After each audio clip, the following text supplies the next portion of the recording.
भारतीय इतिहास ऐतिहासिक स्रोत बीते हुए युग की घटनाओं के संबंध में जानकारी देने वाले स्रोतों को कहा जाता है ऐतिहासिक स्रोत। निम्नलिखित में से कौन सा कथन सही है?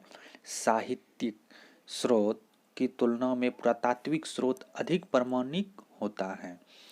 किस वेद में प्राचीन वैदिक युग की संस्कृति के बारे में सूचना दी गई है? ऋग्वेद। निम्नलिखित में से कौन सा ग्रंथ श्रुति ग्रंथ का अंग नहीं माना जाता है? पुराण। निम्नलिखित में से कौन सा ग्रंथ यह दावा करता है कि जो उस ग्रंथ में है वह विश्व में है और जो उस ग्रंथ में नहीं है वह विश्व में अलभ्य है? महाभारत। त्रिपिटक। त्रिपिटक धर्म ग्रंथ बौद्धों का है। जातक किसका ग्रंथ है? बौद्ध का। मिलिंद पन्नो राजा मिलिंद और किस बौद्ध भिक्षु के मध्य संवाद के रूप में है? नागसेन। निम्नलिखित में से किसकी तुलना मैकियावेली के प्रिंस की से की जा सकती है? कौटिल्य का अर्थशास्त्र। कौटिल्य के अर्थशास्त्र में किस पहलू पर प्रकाश डाला गया है? राजनीतिक नीतियों। कल्हन की पुस्तक का नाम क्या है? राजतरंगिणी। अष्टाध्यायी किसके द्वारा लिखी गई है? पाणिनि। महाभाष्य के रचनाकार का नाम है पतंजलि। कालिदास द्वारा रचित मालविकाग्निमित्र नाटक का नायक था अग्निमित्र। हर्षचरित्र किसके द्वारा लिखा गया है? बाणभट्ट के द्वारा। विक्रमाचरित्र के रचनाकार का नाम बिल्हन है। चंदबरदाई द्वारा रचित ग्रंथ का नाम पृथ्वी राजरासो है। पृथ्वीराज रासो। निम्नलिखित में से कौन सिकंदर के साथ भारत आने वाले इतिहासकार नहीं था? हेरोडोटस। निम्नलिखित में से किस विदेशी यात्री ने भारत का दौरा सबसे पहले किया था? मेगास्थनीज ने। मेगास्थनीज की पुस्तक का नाम क्या है? इंडिका। जियोग्राफी या की रचना किसने की? एस्ट्रोबो ने। प्लिनी की पुस्तक का नाम नेचुरल हिस्ट्री है। पेरिप्लस ऑफ एरिथ्रियन सी की रचना किसने की थी? अज्ञात नाम यूनानी के लेखक थे जिसका नाम अज्ञात है। फाहियान कहाँ का निवासी था? वो चीन के निवासी थे। फाहियान किसके शासनकाल में भारत आया था? तो वो चंद्रगुप्त द्वितीय के काल में आए थे। हर्षवर्धन के समय में कौन सी चीनी यात्री भारत आया था? वैनसोंग। 9वीं सदी में भारत आए अरब यात्री सुलेमान ने किस साम्राज्य को रुहमा कहकर संबोधित किया? पाल समुदाय जो था साम्राज्य।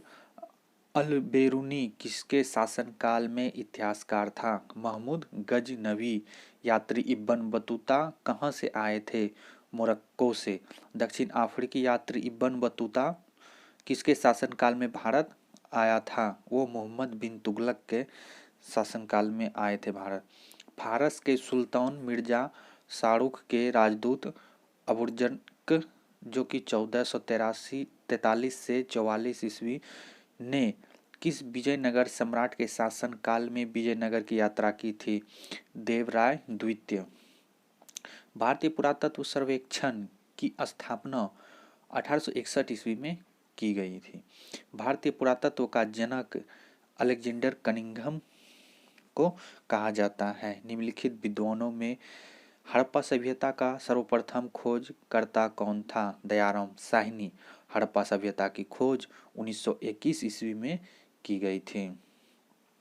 सिंधु घाटी सभ्यता के खोज निकालने में जिन दो भाइयों का नाम जुड़ा है वो दयाराम साहनी एवं रखालदास बनर्जी थे। हड़प्पा एवं मोहनजोदाड़ो की पुरातात्विक खुदाई के प्रभारी थे सर जॉन मार्शल। न्यूमिस्मेटिक्स में क्या होता है? सिक्कों एवं धातुओं का अध्ययन होता है। एशिया माइनर स्थित बोगाज कोई एक महत्व इसीलिए है वहाँ से जो अभिलेख प्राप्त हुए उनमें 4 वैदिक देवताओं इंद्र वरुण मित्र व नातस्य का उल्लेख मिलता है। अशोक के शिलालेख को पढ़ने वाला प्रथम अंग्रेज था जेम्स प्रिंसेप।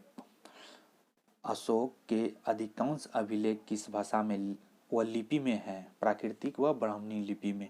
कहाँ से अशोक के द्विभाषाई ग्रीक एवं अरमाइक अभिलेख प्राप्त हुए हैं? सर-ए-कुना मतलब कंधार से हुआ था। अशोक के मनसेहरा पाकिस्तान एवं शहबाजगढ़ी पाकिस्तान से प्राप्त शिलालेख में किस लिपि का प्रयोग किया गया है? खरोष्टी लिपि का। प्राचीन भारत में कौन सी एक लिपि दाईं से बाईं ओर लिखी जाती थी? वो खरोष्टी लिखी जाती थी दाईं से बाईं ओर। हेलियोडोरस का वेशनगर अभिलेख संदर्भित है केवल वासुदेव से। निम्नलिखित में से कौन सा अभिलेख कलिंग नरेश खारवेल से संबंधित है? हाथी गुफा अभिलेख। सर्वप्रथम भारत में विशुद्ध संस्कृत भाषा में लंबा अभिलेख किस राजा द्वारा जारी किया गया? शक क्षत्रप रुद्रदमन द्वारा। काव्य शैली का प्राचीनतम नमूना किसके अभिलेख में मिलता है? रुद्रदमन के। निम्नलिखित में से किस अभिलेख में चंद्रगुप्त मौर्य और अशोक दोनों का उल्लेख किया गया है? माँ क्षत्रप रुद्रदमन का जूनागढ़ अभिलेख में। समुद्रगुप्त की राजनीतिक उपलब्धियों का वर्णन उसके किस अभिलेख में उपलब्ध है? प्रयाग के। प्रयाग प्रास्तिक अभिलेख का लेख हरिसेन किस शासक का दरबारी कवि था? समुद्रगुप्त। मेहरौली दिल्ली में स्थित लौह इस्पात का निर्माण किस सदी में हुआ? चतुर्थ सदी में। दिल्ली के मेहरौली के कुवत उल इस्लाम मस्जिद के प्रांगण में स्थित प्रसिद्ध लौह स्तंभ किसकी स्मृति है? चंद्र की है। चंद्र में। सती प्रथा का पहला पुरातात्विक उल्लेख मिलता है एरन अभिलेख से।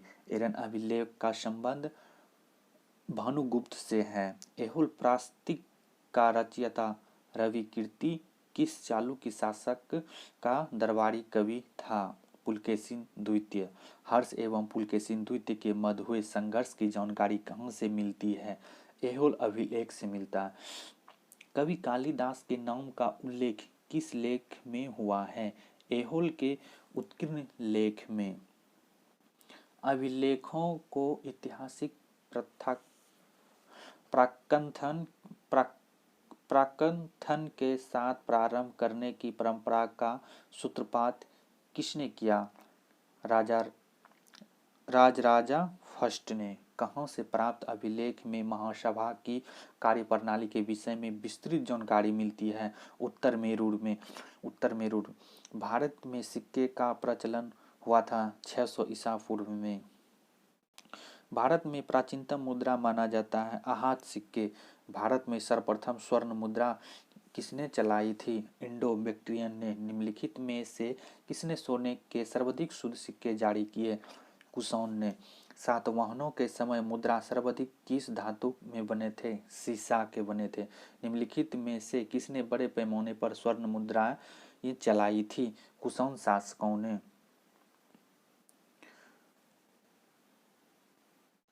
सोने के सर्वाधिक सिक्के किस काल में जारी किए गए थे? गुप्त काल में। निम्नलिखित में से किस स्थल से रोमन सिक्के मिले? अरिकमेरु से। भीमबेटका किसके लिए प्रसिद्ध है? गुफाओं के शैलचित्र के लिए। प्राचीन काल में भारत के लोग बर्मा को किस नाम से जाना जाते थे? वो स्वर्ण भूमि के नाम से जाने जाते थे। अंकोर वाट का मंदिर कंबोडिया में स्थित है। फ्लिनी की मूल कृति नेचुरल हिस्ट्री किस भाषा में रचित है? लैटिन। चचनामा सिंध का इतिहास है और मूल रूप से किस भाषा में लिखा गया है? अरबी। भारत के संस्कृति इतिहास के संदर्भ में इतिवृत्तों, राजवंशीय इतिहास तथा वीरगाथाओं को कंठस्थ करना निम्नलिखित में से किसका व्यवसाय था? मगध का। चीनी यात्री सुंग्युन ने भारत यात्रा की थी 518 ईस्वी से 522 ईस्वी तक। महाभारत युद्ध के लिए 31 ईसा पूर्व तिथि का उल्लिखित निम्नलिखित में से किस अभिलेख में हुआ? पुलकेशिन द्वितीय का ऐहोल अभिलेख में हुआ। रवातक अभिलेख संबंधित है कनिष्क से। भारतवर्ष के लिए इंडिया शब्द का पहला प्रयोग सर्वप्रथम हेरोडोटस ने किया था। किसने ब्राह्मी एवं खरोष्टी लिपि को उद्वाचित किया? जेम्स प्रिंसेप ने। निम्नलिखित में से प्राचीन भारत की कौन सी लिपि दाहिनी से बाईं ओर लिखी जाती थी? खरोष्टी लिपि।